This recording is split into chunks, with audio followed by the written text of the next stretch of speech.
அமல்படுத்திய போது காங்கிரஸ் ஆட்சியில் இருந்தப்ப இதே பாஜக தான் தேர்தல் ஆணையம் காங்கிரஸோடைய கைப்பாவையாக செயல்படுகிறதுன்னு உச்சநீதிமன்றம் வரைக்கும் வழக்கு போட்டாங்க. இப்போ எப்படி மாறிச்சு?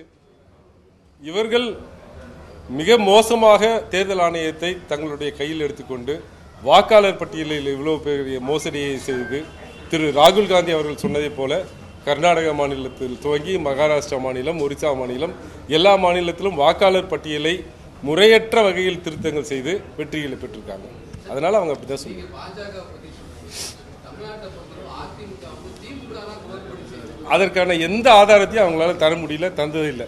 ஏன்னா அவங்க சொல்றதுக்கான அடிப்படை ஆதாரங்கள் எதுவும் இல்லை. அது ஏற்கனவே அமைப்பு செயலாளர் அவர்கள் அதுக்கு உரிய பதிலை சொல்றாங்க.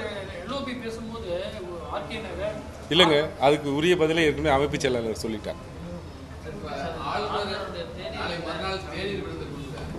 சரி, தேங்க்யூ. பிளே ஸ்டோர் மற்றும் ஆப் ஸ்டோரில் இருந்து பாலிமர் செயலியை QR கோடு மூலம் பதிவிறக்கம் செய்யுங்கள். செய்திகளை உடனுக்குடன் பெறுங்கள்.